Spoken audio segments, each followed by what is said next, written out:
Hi everyone and welcome back to another Board No Game video. Today's video is dedicated to Clan Battle 1 Day 1 April 2021. If you're wondering what I'm talking about, if you go here into the notices, you look at the clan battle, notice the words beta are not here. So let's go ahead and jump right into the teams and what we are going to be running. I'm going to be showing my first two teams that I pretty much ran during clan battle, and let's go ahead and jump to my personal logs. Alright, so these are the teams I'm going to be using. Let's go ahead and run what it's going to be looking like.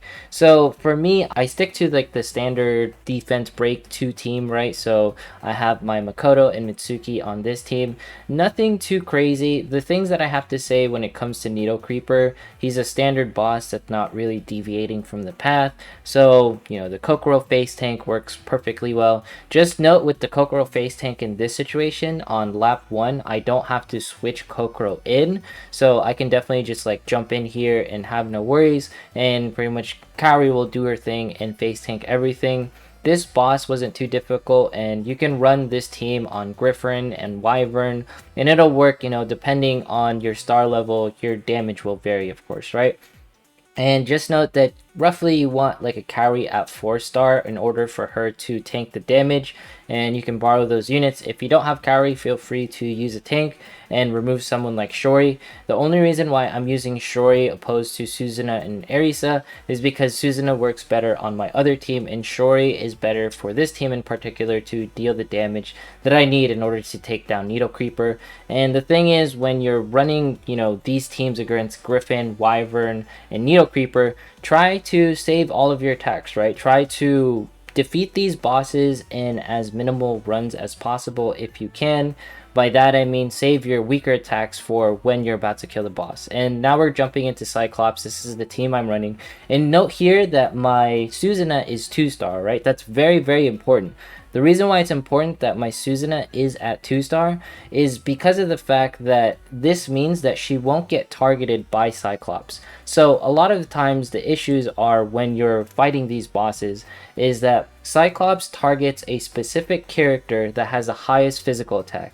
And you can see here the person who's being targeted, like Cyclops is targeting, is Kaori, right?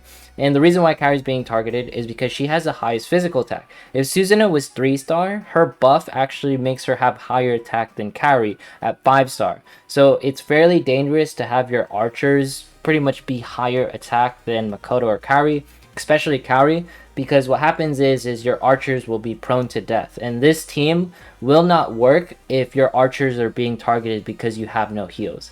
A lot of the times, like, the reason why like these teams are in a certain way for Cyclops is because of his ability to target the person with the highest physical attack. All right, so the key component here is going to be running a team that has a specific way to keep Makoto not to be the target, right? Because if Makoto is the target, that's not going to be the way, and these are going to be my first 2 runs for pretty much the day, right? So when it comes to this, the worries that I have is people are going to try to run a bunch of Cyclops teams with like the defense breakers and stuff, and they're not going to work.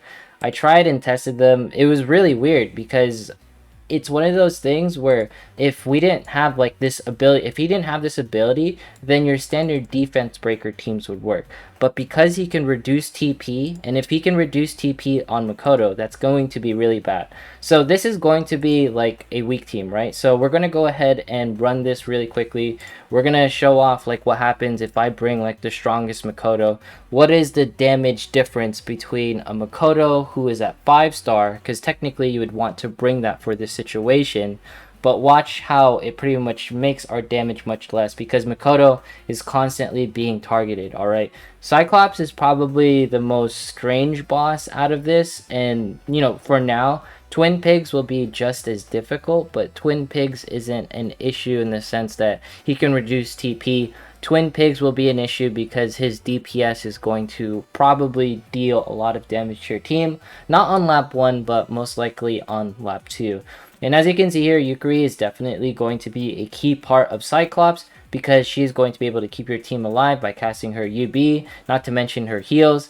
And watch what's happening to the Makoto. She got absolutely annihilated, right? So this is at like 450, and because like Cyclops is constantly aiming for her. And we don't really need to finish this to know like the damage isn't going to be great, but let's go ahead and run it and see like how it pretty much ends up, because I wanted to showcase this even though people might not be getting here yet, because of the fact that Cyclops is weird. He's just unnormal. He's an irregular boss that you don't see too often, alright? He has a certain mechanic that makes him different from everyone else with that TP reduce.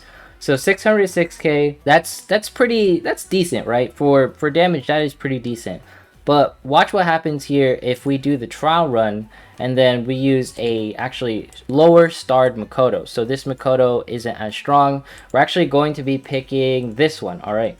And the key part, if I mess this up, it's fine. I can always redo it, because I need my Hiyori to be the one that's targeted. Note that Hiyori has self buffs, so her attack will technically increase further than Makoto. And you saw it right there. Now Hiyori is the one being targeted by the Cyclops, and Makoto's free to do her UBs.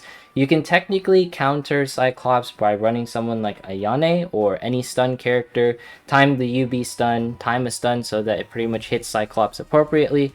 If you hear any background noise, apologies, loud place that I live in. But anyways, when it comes to this, you can see here that Makoto is casting her UBs more frequently, and she's definitely staying alive, right? So there's no issues with me pretty much panicking, because the other time I ran it, it was pretty much like Makoto's gonna die. I have no way to stop it. Of course, I'm running it on auto and I can time certain things, but it doesn't really matter. By the way, if you're running like a stun comp to allow Makoto to cast her UB before the Cyclops does like the TP stuff, it's very difficult to do that, just because of the fact that you have to time the stun and then also spam Makoto's UB right before pretty much Cyclops does his thing. And you can see here we're doing, much better damage. We're almost at 700k versus last time where pretty much we did 601k, right? 713k is a huge difference. We did like 100k more damage and everything, right? So this is just something to look into when you're running and fighting against Cyclops. It's not really good to run the standard base team. And by the way, you just saw technically my teams for the third setup, so that's what's going to be occurring once I go into the Cyclops fight. Right now we're like holding off in order to coordinate attack for the last hits, right? So you can see here I pretty much posted all of the attacks for the different characters. The reason why I did this is because of Cyclops' ability to pretty much hit someone with the highest physical attack. And just note here that 2-star Suzuna was a key unit for me to actually run the 2 Death Break team in order for it to hit 900k. If your archers at 2-star and your Makoto and all your other characters or Kaori are pretty much higher starred, then the teams will work out appropriately, right? And you can see here I pretty much ran like the Cyclops team, and you can replace Suzuna with Shori and then Suzuna with Shori here, right? So those are like technically the differences in my team. I don't have a 3-star Suzuna, hence why I didn't run it with the Kaori team, because my 3-star Shori does better DPS than a 2-star Suzuna. Thankfully I did that because it ended up working out. So those are like my 3 runs for clan battle today. When it comes to this, we're just coordinating our attacks so that we have the least amount of runs as possible in order to go through everything. Just note that the standard teams will not work for Cyclops, and we'll be experimenting for that one.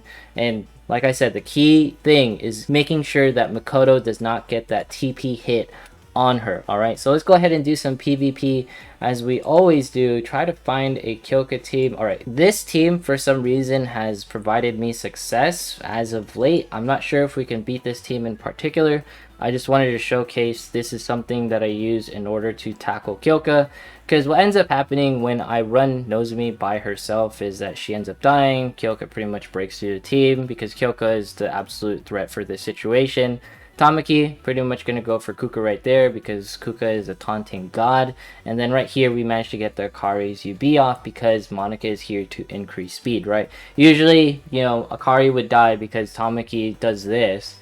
But thanks to Monica, we get a little bit of a speed boost in order to counteract that pretty much occurrence, right?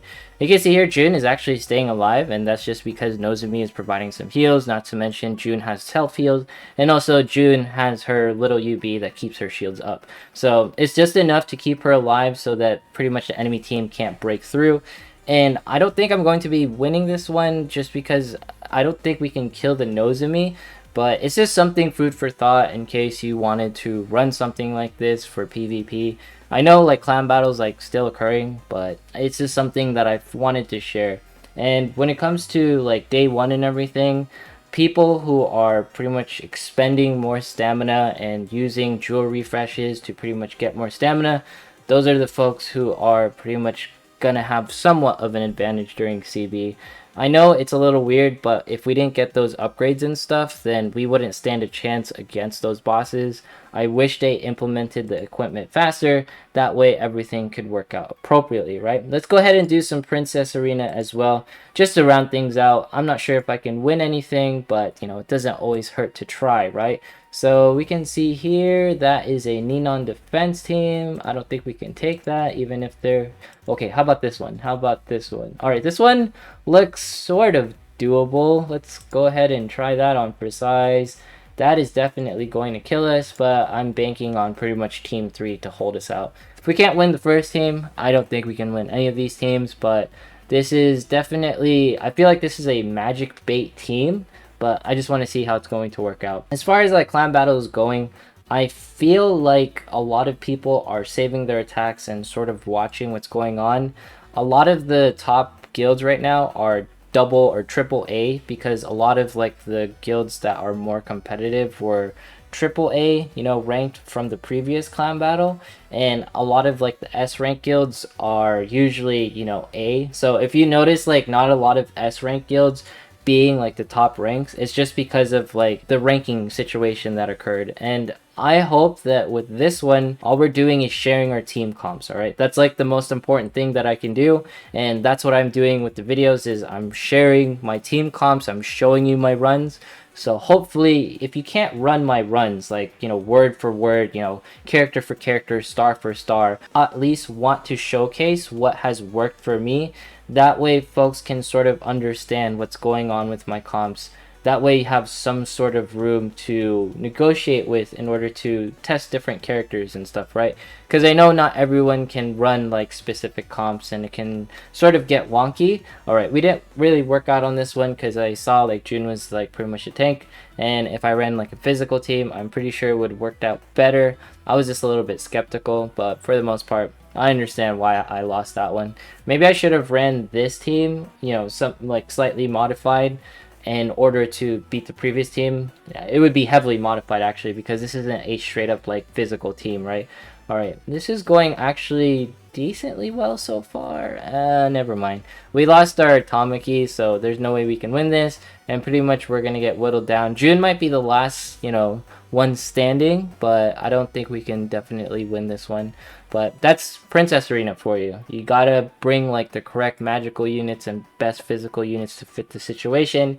Here, I clearly didn't bring the appropriate characters, right? So June might be able to keep herself alive, but I don't think June and Kokoro have enough capabilities to pretty much take out all the units. So we die right here with the Kokoro, last one standing. Okay, hopefully with all of the clan battle stuff that I provided, it helps with what your teams are going to look like. And I don't provide timings because my timings will definitely be off, because all of my stars are all wonky and everything. But anyways, if you made it this far into this video, consider subscribing, dropping a like, leaving a comment, follow me on Twitch, follow me on Twitter. Once we hit 17,000 farmer subs, we'll be doing a giveaway. Have yourself a fantastic day, and I will see you in the next one.